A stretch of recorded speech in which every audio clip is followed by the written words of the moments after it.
Welcome back to the David Pakman Show. Oh my God, it's the bonus show. I can't believe it. David, I'm so excited to be here. New week, new series of bonus shows. Let's get right into it. We talk a lot about robots replacing people, but this is a new method of replacing people with robots. Well, it's not so much replacing people with robots as it is replacing empty seats in your stadium with robots. The people aren't there. You want them to be there, but they're not there because you are a terrible Korean baseball team. How terrible? In the past 5 years, they have suffered more than 400 losses. That terrible. The Hanwha Eagles. So what they did is they started filling up some seats with robots that can cheer and do what this article refers to as a Mexican wave. What exactly is a Mexican wave? Is that just the wave? Is that the normal wave? That's a good question. I don't know if the Mexican wave is different than the wave. All right. And they have some interesting features on these robots. You can kind of log in through the internet and have your image, your face portrayed on one of the screens that is these robots' heads. They have like a screen in the front. Yeah. So you can kind of be at the game. But what do you think about this? I mean, is this just an insult to the team and the other fans? It kind of is, yeah. I wonder if the robots are also programmed to buy $11 10-ounce beers at the ballpark the way people do when they go to the games, and then have to go to the bathroom, inconveniencing everyone in your row every 15 minutes. Yeah. It's kind of ridiculous and certainly not the best way to use this type of technology. And I feel bad for the team. But Japan is into stuff like this. And also in this article, they mentioned that as they tried to win the bid, they put in a bid for the 2022 World Cup, which of course was won by Qatar, probably through bribes. And yeah, what they're hoping to do is recreate the live matches in stadiums using holograms. So you could go watch the same World Cup game that's happening live, except it would be holograms playing, and you'd be in the stadium. Is that something you would be interested in if you couldn't make it to the country that the World Cup was in? Would you do that? Probably not, because if you go to the game for the atmosphere, if you go to a stadium where people are in there and it kind of looks like people are playing, but it's a hologram. I mean, let me put it this way. If it was so good that I didn't know it was a hologram and I was tricked into thinking I was going to the real game, that might be enjoyable, right? But otherwise, I'd probably just rather sit around somewhere with a high definition flat panel TV, comfortably watching the game. Because one of the big inconveniences is going to these stadiums, getting in, getting out, the seats, all that type of stuff. The $11 beers, as I mentioned. Right. Yes. So I'm not sure how I would feel about that. I guess if it were incredibly realistic and impressive technology being used to recreate this game, it might be better than watching it on a television. But what's the cost differential? Like, how much would it cost to go to see the hologram relative to going to the game? That I do not know. I'm sure, though, it would be much, much cheaper. It had better be. Oh, it would definitely be cheaper. I'm just like, if it were still, imagine that it's $1,500 to go to, one of the more advanced World Cup tournament games. Would it be 10% of that, $150 to go see the hologram? I wouldn't pay that. I wouldn't pay that either. I don't know. I really have no idea. I guess it all depends on how much it costs them to set the whole thing up. I mean, I know that it is also expensive to have that event in a stadium because you need to have all your staff on hand, then you need to have all the people clean up afterwards, and the parking people and the electricity. It's expensive. So I don't imagine it costing less than $50 a person because, when you go to a stadium like to see a concert like that, lots of those seats end up being around $50, right? So I don't know. But anyway, we'll see if it happens, and we'll see how good it looks. Here's a story about a chair that I found on, I don't know where I found this thing. Perusing the interwebs, that series of tubes that we all use every day. And it's a chair, kind of like a beanbag chair, that is kind of supposed to mimic human flesh. It looks like a scrotum. It looks like a big scrotum. I don't know how else to describe it. How many of these have you ordered so far? They're $2,500 a piece. I am not going to. The Ottoman is $747. Maybe I could just get the Ottoman. It's a guy named Gigi Barker, London-based designer. It's a leather chair, but it looks like human skin, and it's even it's got pheromone impregnated silicone in its base, which actually makes it smell like human skin. Pretty insane. It's hideous, and the idea, I think, is creepy and ridiculous. And I don't see anything nice or interesting or charming about this at all. What are your thoughts on this? I could not agree with you more. This is just absolutely ridiculous. I have zero interest in it. It's not even remotely interesting to me, and period. I mean, it's just, I would love to talk to the people who are interested in this and just have a casual conversation and figure out what other stuff they might like. And if you're listening to this or watching this, and this is something that sounds really good to you, let me know why it's so interesting to you, because I don't get it.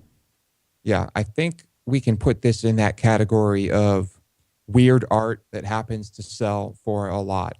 If these are comfortable, great, fine. Congratulations on your design. But to me, this is kind of on par with like that artist who made who just basically bought a medicine cabinet and it sold for like $1 million as a brilliant work of art. It's kind of in the same category for me because it's just artsy and over the top. And like I said, it's like a giant scrotum. And it's pretty expensive. Not like that $1 million bed that artist made. Hear about that? The artist who made it was like a messy bed that she slept in and didn't clean or change or take care of for a period of time, and she sold it, and that sold for like $1 million too. Incredible stuff. Perhaps I should take a stab at art, David, because well, here's an interesting. It's funny that you use the term "take a stab," because I was about to suggest to you that you take pieces like old pieces of furniture and just mutilate them with a knife or axe in a way that doesn't completely destroy them, but that could be artistic, and then you could sell them, right? They're kind of like deconstructed pieces of furniture in some kind of way. That could be a cool idea. You might be able to make some cash with that. I bet you it's already been done. I'm sure. I guarantee you it's already been done. Maybe I can do it better. Could be. Maybe I can smash harder. We'll see. Anyway, take a look at these scrotum chairs. They are so ridiculous. And I just, anyone who is not filthy rich and has the money to throw around, who buys one of these things, should be locked away in a padded room for a very long period of time. There's big government, if I've ever heard of it before. Put a helmet on them too. Okay. Anyway, moving on. Here is kind of a scary story. We've been covering the Ebola outbreak, and it's clear what the American point of view is. What we have the facts. We see this epidemic in a certain light, and we perceive it to be true. We believe this is really what's happening in Africa. Recently, police in Sierra Leone had to guard an Ebola treatment center because thousands of people marched on the clinic because a nurse who used to work there came out to the public and said that the virus was invented to conceal, quote, cannibalistic rituals. And this actually sparked a protest of thousands of people. And this is not the first I've heard of this type of thing happening here. There are certain groups and certain people in Africa who will really believe that this is not a real disease, that this is some type of cover-up, or that the disease was invented. And there are all these insane theories around it in the very place where it's happening. Yeah. I mean, this is a commentary on a lot of things.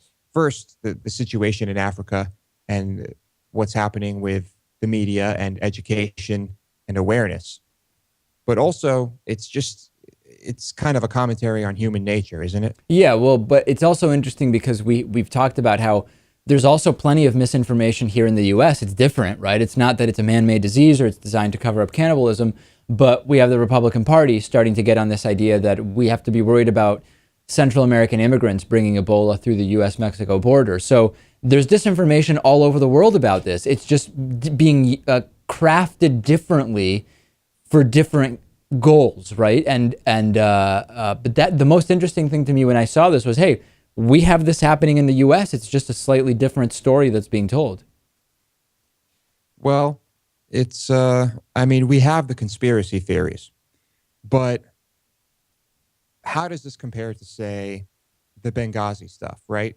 I mean, in Benghazi, what you have is thousands, maybe tens of thousands, maybe hundreds of thousands of people who think that somehow Obama or Hillary were, what's the term?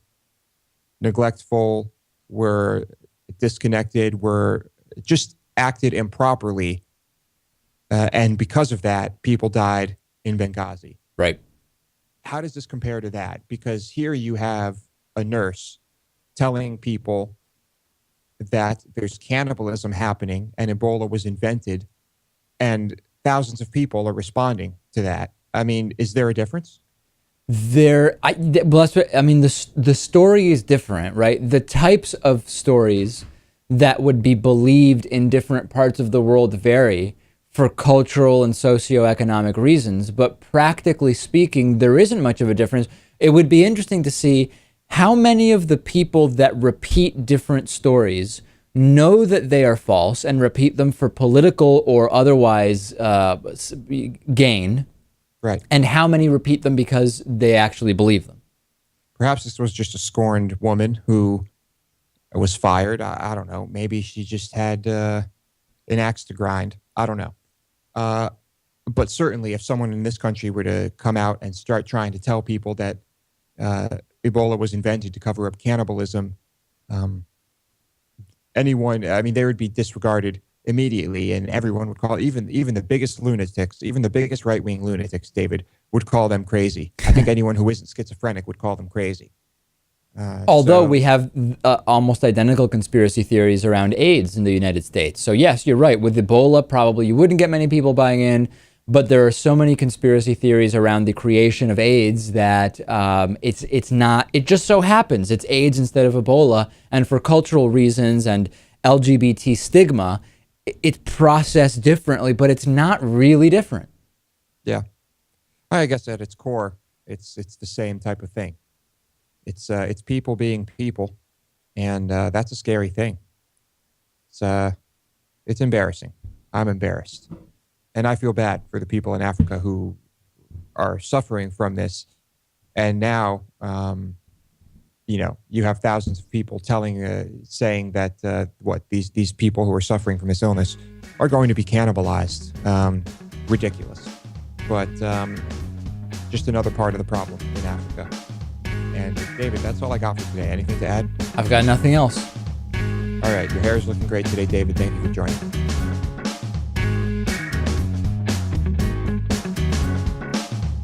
The David Pakman Show at davidpakman.com.